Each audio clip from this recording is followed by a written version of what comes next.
Bismillahirrahmanirrahim. Assalamualaikum warahmatullahi wabarakatuh.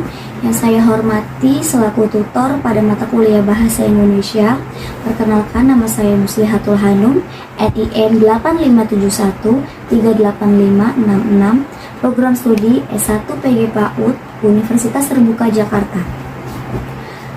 Kali ini saya akan mempresentasikan gagasan atau topik mengenai COVID-19 yang akan saya paparkan mengenai dampak COVID-19 terhadap pendidikan anak. Akan terdiri dari pengertian COVID-19, penyebab COVID-19, dampak COVID-19 terhadap pendidikan anak, dan kesimpulan topik yang akan saya presentasikan. Baik teman-teman, sebagaimana kita ketahui bahwa karena adanya virus corona atau virus COVID-19, begitu banyak dampak yang kita alami, termasuk dampak terhadap pendidikan anak. Sebelum saya menjelaskan dampak COVID-19 terhadap pendidikan anak, saya akan menjelaskan pengertian COVID-19 terlebih dahulu. COVID-19 atau yang biasa disebut virus corona adalah penyakit akibat infeksi virus yang bisa menyebabkan gangguan ringan pada sistem pernapasan, paru-paru yang berat atau kematian. Corona atau Severe Acute Respiratory Syndrome Coronavirus 2 atau yang biasa disebut SARS-CoV-2 adalah virus yang menyerang sistem pernapasan. Penyakit akibat infeksi virus ini disebut COVID-19. Virus corona bisa menyebabkan gangguan ringan pada pernapasan, infeksi paru-paru, hingga kematian. Respiratory Syndrome Coronavirus 2 atau SAR2 atau yang lebih dikenal dengan nama virus corona adalah jenis baru dari coronavirus yang menular ke manusia. Virus ini dapat menyerang siapa saja, mulai dari lansia atau golongan usia lanjut, orang dewasa, anak-anak, dan bayi, bahkan ibu hamil dan menyusui. Infeksi virus corona yang disebut COVID-19 pertama kali ditemukan di kota Wuhan, Cina pada akhir Desember 2019. Virus ini menular dengan sangat cepat dan menyebar ke hampir semua negara termasuk Indonesia. Pemerintah menerapkan kebijakan pemberlakuan pemberatasan kegiatan masyarakat atau yang biasa disebut PPKM untuk menekan penyebaran virus ini. Penyebab virus corona COVID-19, infeksi virus corona atau COVID-19 disebabkan oleh coronavirus, yaitu kelompok virus yang menginfeksi sistem pernapasan. Pada sebagian besar kasus, coronavirus hanya menyebabkan infeksi pernapasan ringan sampai sedang seperti flu.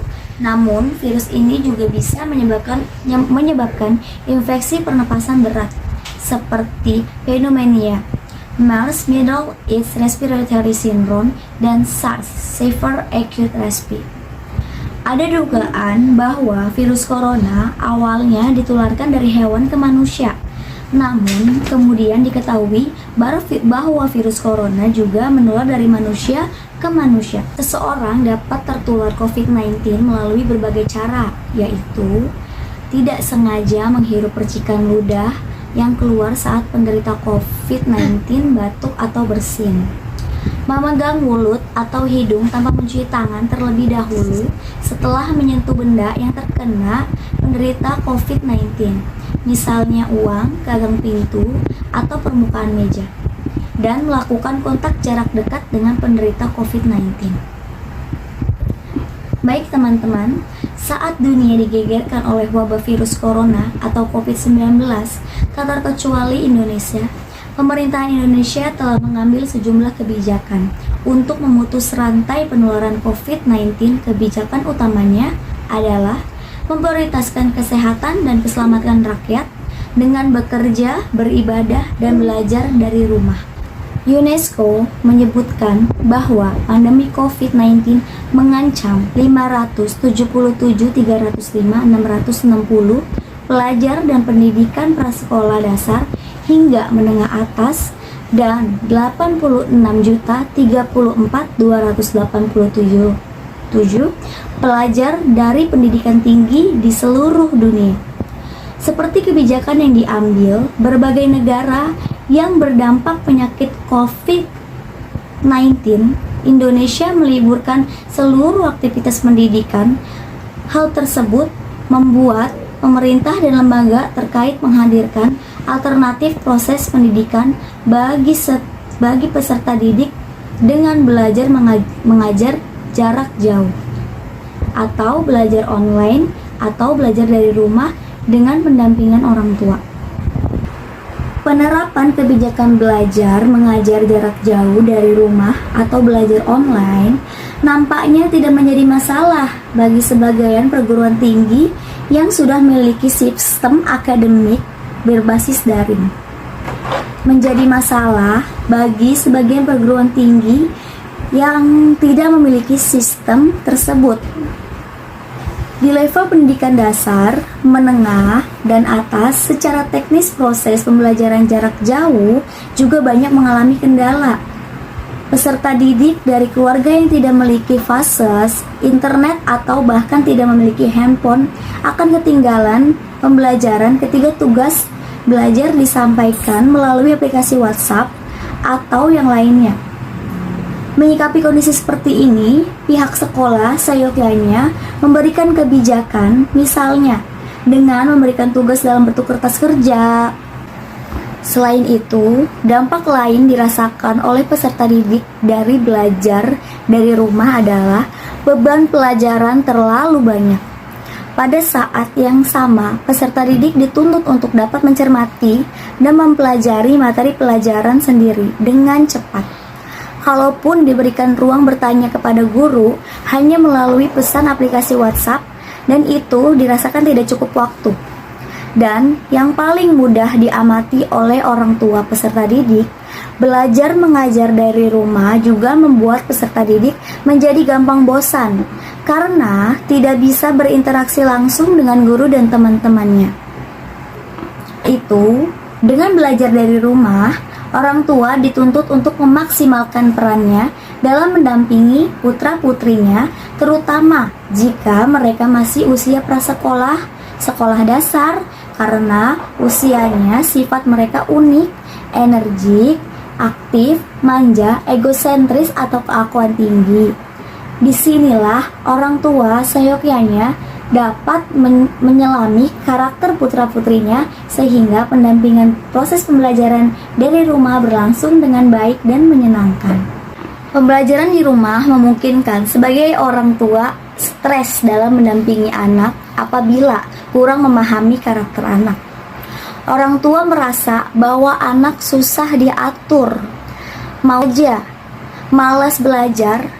Selain menghadapi perilaku anak dalam mendampingi belajar di rumah, orang tua juga dituntut dapat menjelaskan banyak hal terkait dengan materi pelajaran, sementara tidak semua orang tua siap untuk itu. Belum lagi jika anaknya banyak dan orang tua harus bekerja untuk mencari nafkah, orang tua menjadi lebih pusing. Jarang ditemukan orang tua memberikan pendampingan belajar kepada putra-putrinya dengan cara keras, mengancam, memaksakan kehendak, atau bahkan dengan memukul jika anak tidak menurut. Jika hal ini terjadi setiap hari, maka ini akan menjadi momok bagi anak dalam belajar. Meskipun tujuan orang tua baik supaya anak disiplin dan pandai. Oleh sebab itu, orang tua harus berhati-hati dalam melakukan pendekatan selama mendampingi anak belajar di rumah. Orang tua seyogyanya dapat memperlakukan anak dengan kasih sayang, sabar, menerima anak apa adanya, tidak menghakimi, tidak memaksakan kehendak, memberikan kebebasan dan menghargai serta toleransi putra-putrinya. Dengan demikian, tidak akan ditemui momok pendidikan Yang menakutkan sebaliknya akan tercipta suasana belajar yang menyenangkan selama di rumah. Baik teman-teman semua, kesimpulan dari gagasan yang saya sampaikan adalah karena adanya COVID-19 atau virus corona disebabkan oleh coronavirus, yaitu kelompok virus yang menginfeksi sistem pernapasan.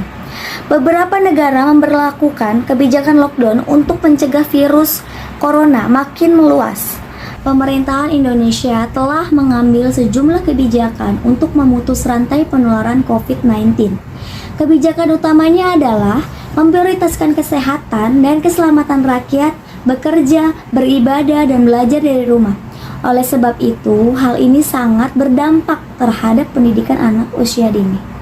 Sekian presentasi dari saya. Mohon maaf apabila ada kekurangan dan salah dalam menyampaikan. Terima kasih. Assalamualaikum warahmatullahi wabarakatuh.